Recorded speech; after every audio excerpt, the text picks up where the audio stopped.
जय श्री हरि विष्णु। राधे राधे। आदरणीय बंधुओं, आप सभी का श्रद्धा ब्लॉग में बहुत बहुत स्वागत है। आज हम आपके लिए शनिवार के दिन सुनी जाने वाली शिव जी के पिपलाद अवतार की पौराणिक कथा लेकर आए हैं।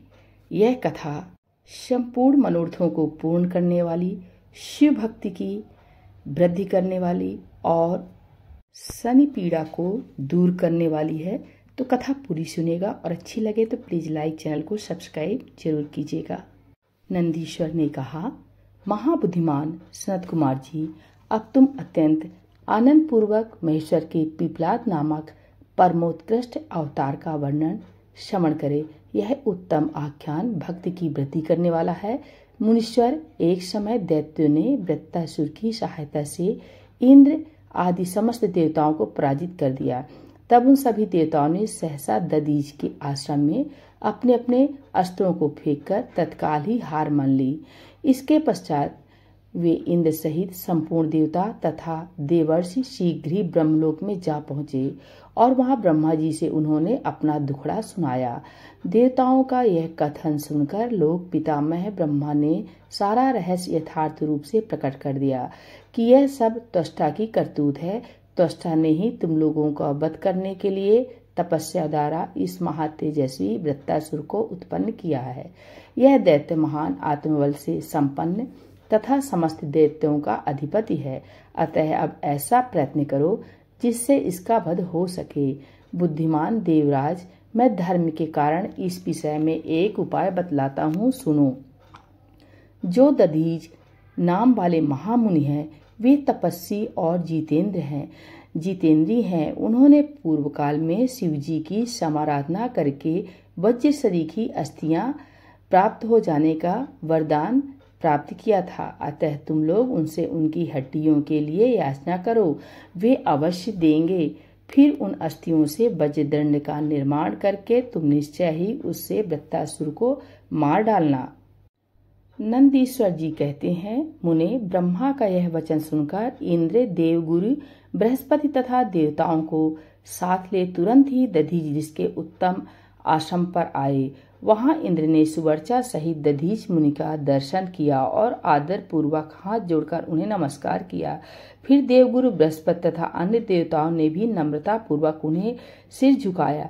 दधीच मुनि विद्वानों में श्रेष्ठ थे, परंतु उनके अभिप्राय को ताड़ गए। तब उन्होंने अपनी पत्नी सुवर्चा को अपने आश्रम से अन्यत्र भेज दिया। तत्पश्चात देवताओं सहित देवराज इंद्र, जो स्वार्थ साधना में बड़े दक्ष हैं, अर्थशास्त्र का आश्रय ले मुनिवर से बोले।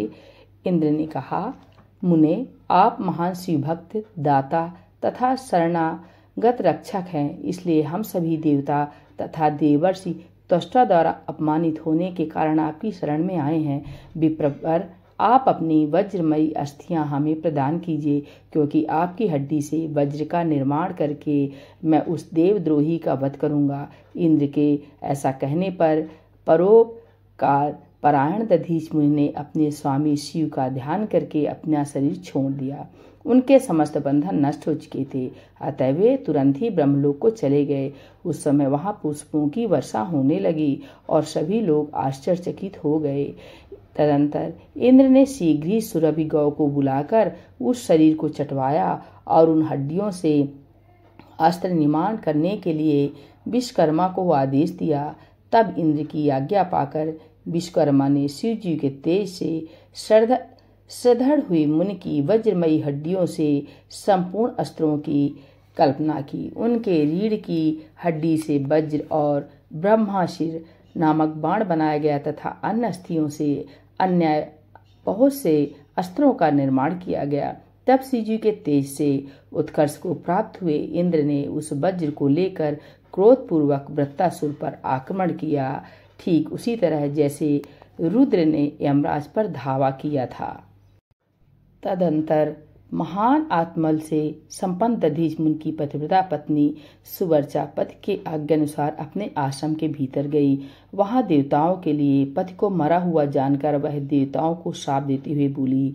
सुवर्चा ने कहा, अहो इंद्र सहित ये सभी देवता बड़े दुष्ट हैं और अपना कार्य सिद्ध करने में निपुण, मूर्ख तथा लोभी हैं, इसलिए ये सब आज मेरे साप से पशु हो जाएं। इस प्रकार उस तपस्वी पत्नी ने सुवर्चा उन इंद्र आदि समस्त देवताओं को शाप दे दिया।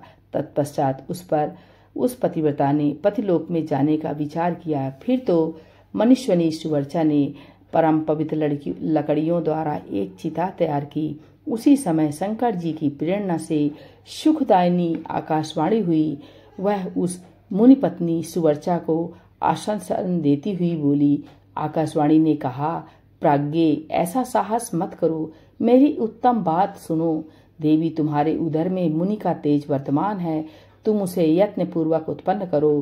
पीछे तुम्हारी जैसी इच्छा हो वैसा करना, क्योंकि शास्त्र का आदेश है कि गर्भवती को अपना शरीर नहीं जलाना चाहिए, अर्थात सती नहीं होना चाहिए।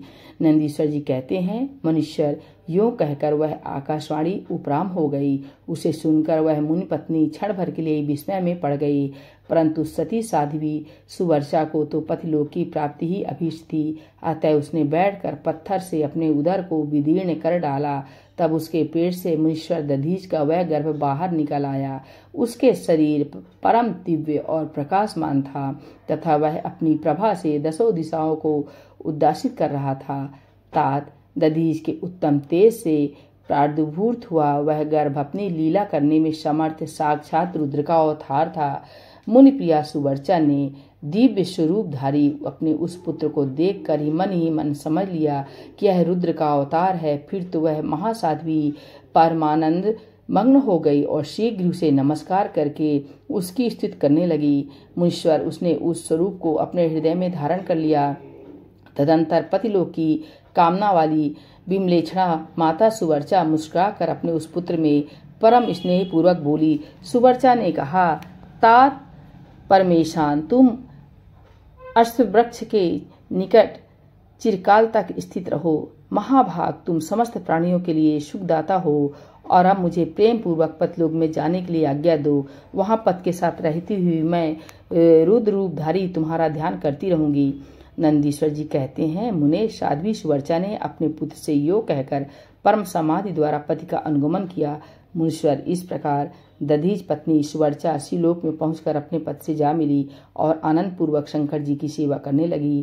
तात इतने में ही हर्ष से भरे हुए इंद्र सहित समस्त देवता मुनियों के साथ आमंत्रित हुए तथा शीघ्रता से वहां आ पहुंचे। तब प्रसन्न बुद्धि वाले ब्रह्मा ने उस बाला का नाम पिपलाद रखा। फिर सभी देवता महोत्सव मनाकर अपने अपने धाम को चले गए। तदंतरन महान ईश्वरशाली रुद्रावतार पिपलाद उसी आश्वस्त के नीचे लोगों की हित कामना से चिरकालिक तप में प्रवृत्त हुए। लोकाचार का अनुसरण करने वाले पिपलाद का यो तपस्या करते हुए बहुत बड़ा समय व्यतीत हो गया। तदंतर पिपलाद ने राजा अनरंड की कन्या पद्मा से विवाह करके तरुण हो उसके साथ विलास किए। उन मुनि के 10 पुत्र उत्पन्न हुए जो सबके सब पिता के समान ही महात्मा और उग्र तपस्वी थे। वे अपनी माता पद्मा के सुख की वृद्धि करने वाले हुए। इस प्रकार महाप्रभु शंकर के लीलावतार मुनिवर पिपलाद ने महान ईश्वरशाली तथा नाना प्रकार की लीलाएं की। उन कृपालु ने जगत में शनैश्चर की पीड़ा को, जिसका निवारण करना सबकी शक्ति के बाहर था, देखकर लोगों को प्रसन्नता पूर्वक यह वरदान दिया कि जन्म से लेकर 16 वर्ष तक की आयु वाले मनुष्यों को तथा शिव भक्तों को सन की पीड़ा नहीं हो सकती। यह मेरा वचन सर्वथा सत्य है। यदि कहीं शनि मेरे वचन का अनादर करके उन मनुष्यों को पीड़ा पहुंचाएगा तो वह निस्संदेह भस्म हो जाएगा। तात इसलिए उस भय से भीत हुआ ग्रह से शनिश्चर विकृत होने पर भी वैसे मनुष्यों को कभी पीड़ा नहीं पहुंचाता। मुनिवर, इस प्रकार मैंने लीला से मनुष्य रूप धारण करने वाले पिपलाद का उत्तम चरित्र तुम्हें सुना दिया। यह संपूर्ण कामनाओं को पूर्ण करने वाला है। गाधि, कौशिक और महामुनि पिपलाद, ये तीनों स्मरण किए जाने पर शनैश्चर जनित पीड़ा का नाश कर देते हैं। वे मुनिवर दधीच जो परम ज्ञानी सत्पुरुषों के प्रिय तथा महान शिव भक्त थे, धन है जिनके यहाँ स्वयं आत्मज्ञानी महेश्वर पिपलाद नामक पुत्र उत्पन्न होकर हुए। तात यह आख्यान निर्दोष स्वर्गप्रद कुग्रह जनित दोषों का संहारक, संपूर्ण मनोरथों का पूरक और शिव भक्त की विशेष वृद्धि करने वाला है। बोले भोलेनाथ भगवान की जय। शनिदेव महाराज की जय।